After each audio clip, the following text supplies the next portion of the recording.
yarabaye mutama baje Yozinambiye kabisa urayitoye niryo yoranyibuka yasinda kwibuka neza mbe wowe kandi tungana hawe ngenda gusumva gatoyi je ntwadeho sinaheruka kukubona uruka ntoni yo nakubona noni wewe yamanga nyokuru ari ino nyokuru gatarina ntaburi no muri imisi ari kumwanga yaje gamuri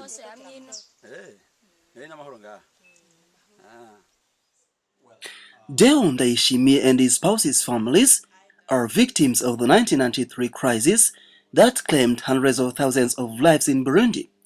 The political unrest forced people to flee their homes and stayed in internally displaced people camps that later on became villages up to now, where they grew bananas on large scale. Some of the then destroyed houses have never been refurbished, only walls remain. The homeland of Deo Ndayishimiye has been destroyed also, but it carries a special meaning for him as it symbolizes the family's memorial. Behind me, you see this small hedge. There is my former parents' compound, the house which saw me being born was this one. We prohibited people to cultivate here so that we can keep the memory of our parents who have been massacred. See, here you can see the foundation of the house. You can see everything. The house was in the very place over here. So we have introduced these plantations so that we can keep alive our compound, our fields, and our land plot. Our land plot goes from this side up to the river, and we have planted many things, beans, banana plantations. There are also peanuts and other stuff. So some of these people are my former neighbors, and the two gentlemen I'm standing with were almost my age because I used to play football with them. I used to go to school with them, and today they are happy to see me again. As far as post-conflict reconciliation is concerned, I think these people feel like being reconciled with us.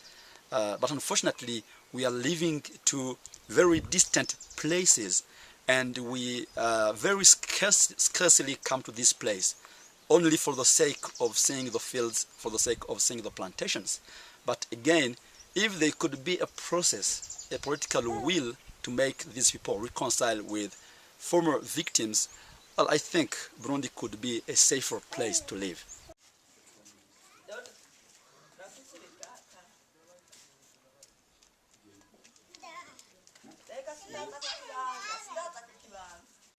This massacre, which was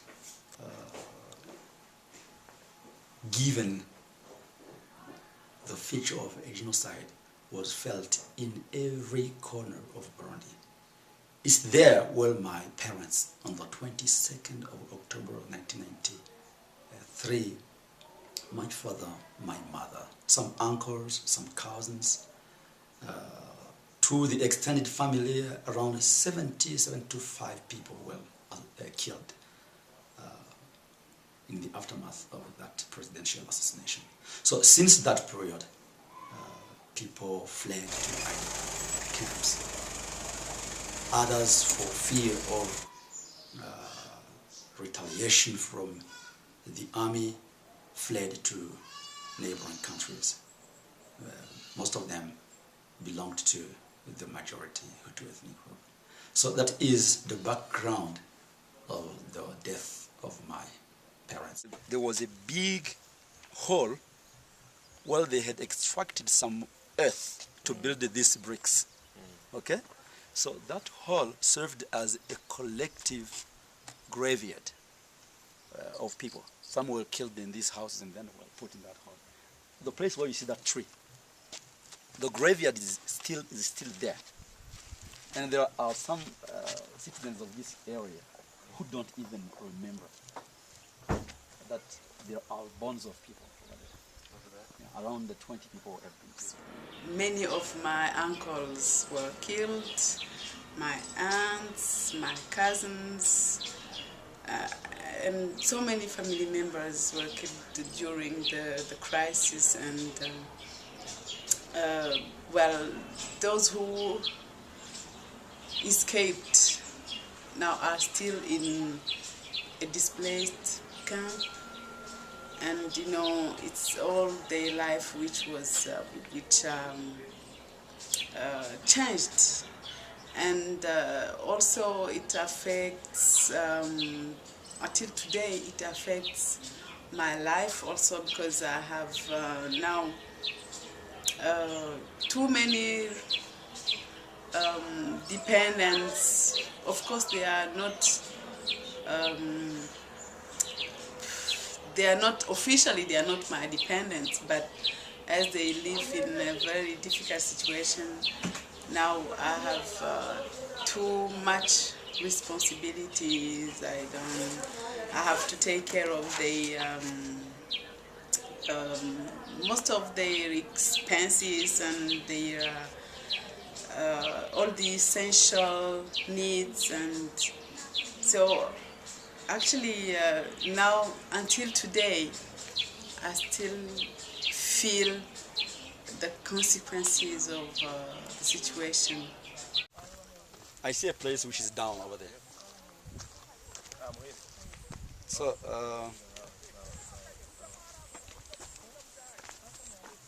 this place, these houses, these ruins were pubs.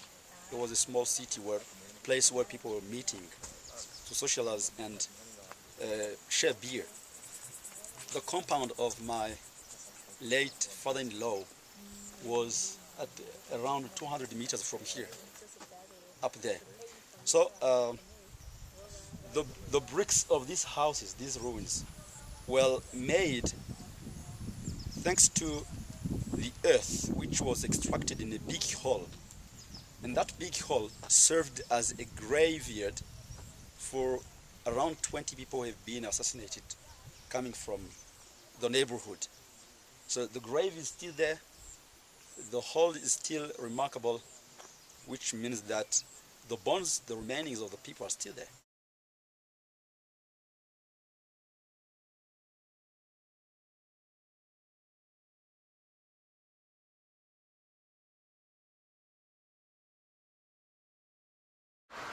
And it's through, first of all,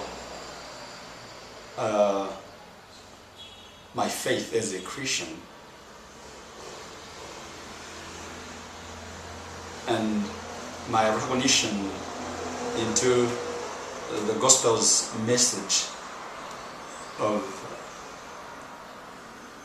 forgiving even those who hurt us, who offended us, and considering them as brothers and sisters, first of all. And secondly, it's by participating in some conferences on reconciliation processes across the world in post-conflict societies like Burundi, that I led my life to stepping into this process of forgiveness. And I was highly inspired by one book of a knowledgeable scientist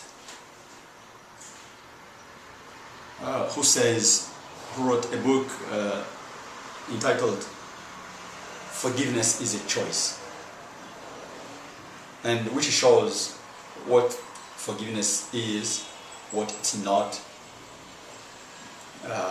the relationship between the forgiver and the offender, and how forgiveness and reconciliation are related.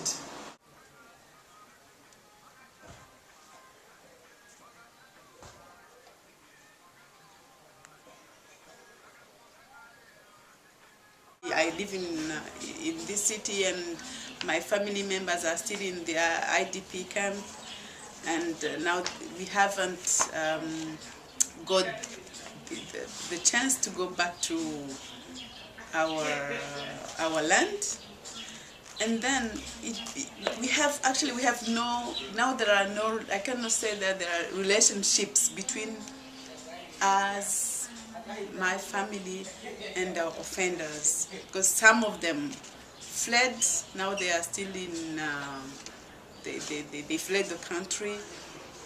I know that there are some few who are back, but we haven't, personally, I haven't talked to them yet. But if I happen to meet them, I'm ready to forgive them.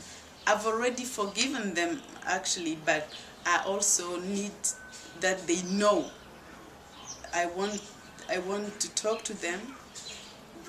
We discuss about the issue, we exchange, because they were not, they didn't make the decision to do it. It was the political situation that made them act as they did. So this is why it's really problematic. It's really difficult to say, but in my heart I have nothing against them. Well, to begin with, forgiveness takes place in the process of reconciliation. And reconciliation is about bringing together people who have been separated by a situation whereby offenses have been committed and whereby people have been victimized. So forgiveness is a choice. There is a book I read which is entitled "Forgiveness is a Choice." I chose to forgive in order to